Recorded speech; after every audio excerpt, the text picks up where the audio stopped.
Professor Emerentia Du Plessis.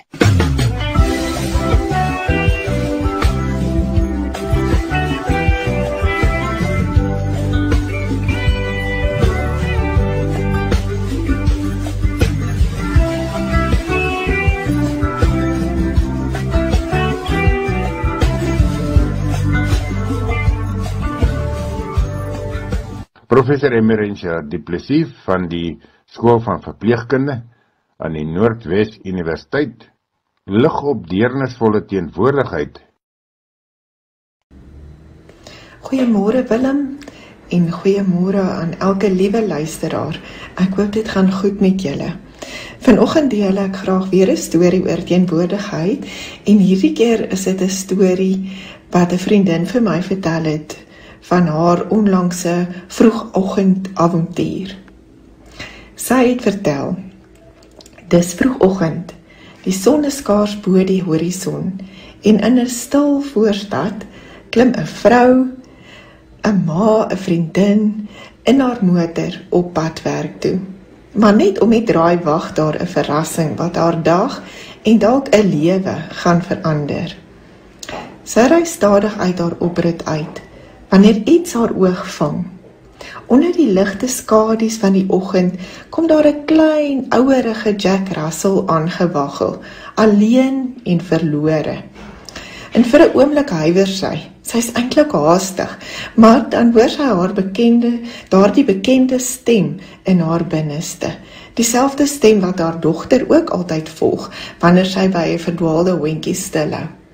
Jy kan nie net ry nie, sê die stem. Doen iets. Sy maak die motor se deur oop. Ag, kom ou maat, roep sy sag.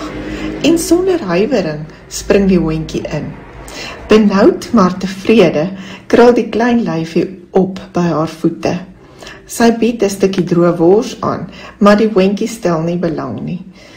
Met haar hart wat al swaarder raak, begin sy bel. Bure, vriende, haar dogter. Iemand moet tog hierdie hondjie ken. Maar nee, niemand ken die hondjie nie. En die advies is eensgesind. Neem haar na die naaste dierehawe. En so met huiwering ry sy die paar kilometers na die dierehawe toe. Die hondjie stil aan haar voete. Sy weet, die dierehawe sal haar goed versorg. Daar sal kos wees en warm komberse, miskien selfs 'n sagte hand of twee. Maar ook koue tralies en die gekef van tientalle honde wat wag op mense wat dalk nooit gaan opdaag nie. My vriendin het gedoen wat sy kon, met liefde en met verantwoordelikheid en met 'n stukkie van haar eie hart wat sy agterlaat. En wie weet, miskien is daar tog binnekort 'n blye hereniging op pad. Hierdie storie het my 'n paar vrae laat vra. Hoekom was my vriendin so diep hartseer oor hierdie verlore hondjie? En wat leer ons oor teenwoordigheid uit hierdie storie? En wat leer ons oor die Here se sorg? Kom ons kyk na my eerste vraag. Hoekom was my vriendin so hartseer? Dit was tog net 'n hondjie, kan ons redeneer. En 'n hondjie wat sy eintlik glad nie geken het nie. Miskien het jy ook so 'n sagte hart verander. En mense om jou kan nie verstaan hoe jy jou so kan inleef nie. Die eerste rede hoekom my vriendin dalk so hartseer was, is dat sy empatie gehad het. My vriendin het 'n sterk vermoë om haar in die gevoelens van ander, selfs diere, in te leef. Sy het nie net 'n verlore hondjie gesien nie, sy het 'n lewensmaat gesien wat iemand mis. Haar verbeelding het seker begin werk. Hoeveel nagte het hierdie hondjie dalk buite geslaap? En hoe ver het sy al geloop? Mis sy nie dalk na haar eienaar se stem of haar kombersie of haar kosbakkie nie? Mense met hoë empatie voel nie net jammer vir ander nie. Hulle dra die emosionele las saam. En dit is uitputtend en dikwels baie rou en diep. 'n tweede rede hoekom my vriendin dalk so hartseer was, is omdat sy innerlike konflik ervaar het. Haar kop en haar hart het vir 'n oomblik nie saamgestem nie. Sy het gedoen wat reg is. Sy het gebel, hulp gesoek, die hond veilig gehou en uiteindelik na die dierehawe geneem. Maar haar hart het iets anders gewens, dat daar 'n wonderwerk sou gebeur, dat iemand dalk sou bel en sê, ja, dit is my hondjie, wag asseblief, ek is op pad. Dit is die pyn van 'n goeie besluit wat nie goed voel nie. Dit los mense dikwels hartseer agter, veral as daar geen afsluiting is in daardie oomblik nie. 'n derde rede is dalk omdat sy nagedink het oor haar eie verliese of ervarings. Mense ervaar dikwels intense emosies oor iets relatief klein, wanneer dit eintlik resoneer met iets wat groter is in hulle eie lewens.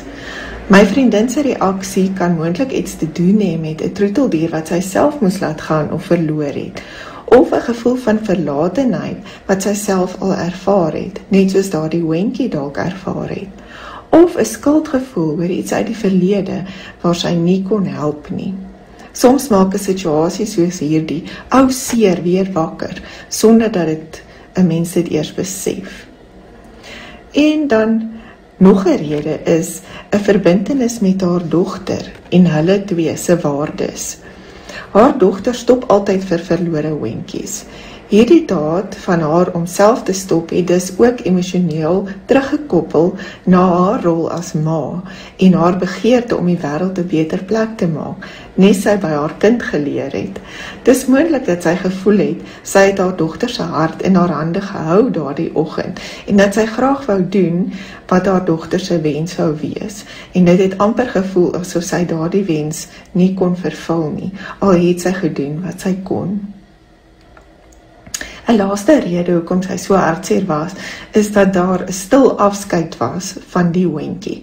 Daar was nie drama nie, geen trane van die hondjie nie, net 'n stil sit daaronder by haar voete. 'n Teenwoordigheid wat sag en stil en innemend was. En dis juist daardie stil pyn wat dikwels die diepste sny.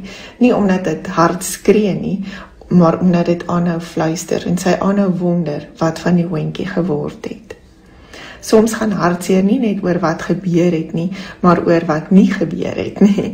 Die eienaar het nie teruggekom nie, en daar was nie hereniging nie, en daar's ook nie sekerheid of die hond ooit weer gelukkig gaan wees nie. En my vriendin met 'n sagte hart en 'n sterk sin vir sorg, het daardie onopgeloste pyn in haar hart gedra.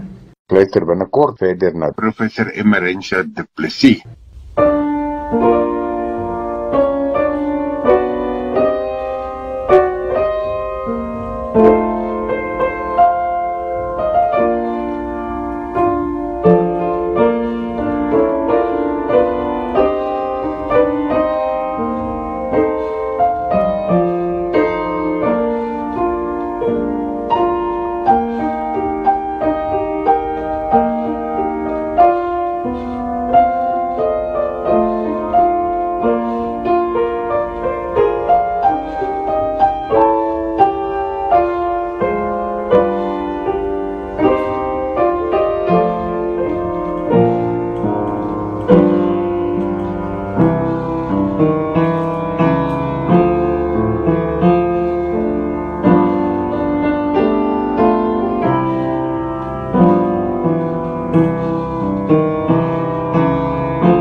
En dit bring my dan by my tweede vraag, wat leer ons oor teenwoordigheid uit hierdie storie?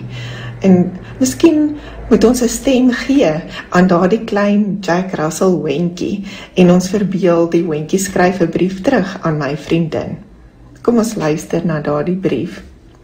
Liewe Tannie, ek weet nie wat jou naam is nie, maar ek ken jou geur, jou stem, jou oë wat sag kyk sonder om te staar. Ek onthou die manier waarop jy nie net my gesien het nie, maar my regtig raak gesien het. Al het ek vuil potjies gehad en deur mekaar hare.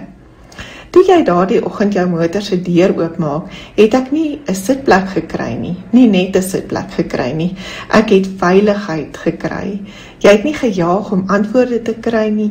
Jy het my nie probeer verander of beheer nie. Jy het net daar gebly, stil, rustig en teenwoordig. Dit is 'n spesiale soort liefde, een wat nie sê ek red jou nie, maar eerder ek is saam met jou. Dis dieselfde liefde wat mens hoor in die hartklop van iemand wat wag, wat luister, wat nie weghardloop vir jou seer nie. Ek het geweet ek is verlore, maar by jou het ek nie gevoel ek is alleen nie. Ek het nie jou droë worsie geëet nie, nie omdat ek ondankbaar was nie, maar omdat my hart voller was as my maag. Ek het jou sorg geproe in jou asem en die manier waarop jy jou dogter gebel het, in die trilling van jou hand toe jy my oorgee by die dierehawe. Ek het daardie hartseer in jou oë gesien. Dit is nie iets wat honde vergeet nie. Jy het 'n klein oomblik vol liefde gemaak en daardie liefde is nie verlore nie. Tannie, ek weet jy was hartseer, maar weet asseblief, jy het vir my die mooiste geskenk gegee, jou tyd, jou teenwoordigheid, jou hart. Jy het my nie net van die straat af gered nie, jy het vir my oomblik die wêreld minder koud gemaak. Dit is teenwoordigheid, die soort wat sê, ek sien jou, sonder om weg te kyk. Dis omgee, die soort wat sê, jy is dit werd om voor stil te staan, sonder om vrae te vra. En dis genoeg, vir my was dit alles. Ek hoop jy slaap vanaand met 'n hart, wat weet jy het iets goed gedoen, nie net vir 'n hond nie, maar sommer vir die mensdom. Dankie vir wie jy is, dankie dat jy 'n rukkie by my gebly het. Liefde groete, die ou Jack Russell hondjie. Dan my derde vraag, wat leer ons oor die Here se sorg uit hierdie storie? Net voordat my vriendin hierdie hondjie opgelaai het, moes sy haar eie honde agterlaat by haar huis. Een van die honde was benoud oor die dreigende swaar weer en my vriendin het gebid dat die Here die hondjie sal troos en naby wees, sodat die hond nie so benoud sou voel nie. My vriendin kon nie help om te wonder of die Here haar gebed hoor nie en of hy wel 'n vertroostende teenwoordigheid vir haar eie hond sou wees. Net daarna het hierdie gebeurtenis met die verlore hondjie plaasgevind en my vriendin was verbaas dat die verlore hondjie so maklik na haar stem geluister het toe sy die verlore hondjie genooi het om in haar motor te klim. Was dit dalk die Here se manier om vir my vriendin te wys dat hy luister na haar gebede en dat hy omgee tot in die kleinste besonderhede, selfs vir hondjies. My vriendin het iets beleef wat baie mense miskyk, 'n heilige oomblik van verbinding tussen haar eie hond en 'n vreemde hond, en ook tussen haar en God. Sy het hartseer en skuldig gevoel oor haar eie hond, en tog, toe sy nie fisies teenwoordig kon wees nie, was sy geestelik teenwoordig. Sy het gebid, getroos en gesorg op die manier wat sy kon. Sy het gebid dat haar eie hondjie die Here se stem sal hoor, en toe, asof gelei deur daardie selfde stem, kom 'n ander verlore hond oor haar pad. Nie haar eie hond nie, maar 'n hond wat ook benoud is en op soek is na rus. My vriendin het dalk gewonder of sy haar eie hond in die steek gelaat het, maar toe gee sy liefde en veiligheid aan 'n ander verlore hond, en in daardie daad van sorg word haar gebed op 'n ander manier beantwoord. Dis asof God vir haar gesê het, ek hoor jou gebede, en ek hoor ook die benoudheid van ander. Ek gebruik jou hart om rus te bring. En dalk ook, ek is nie net by jou hond nie, ek is by almal wat benoud is, en jy is deel van my antwoord.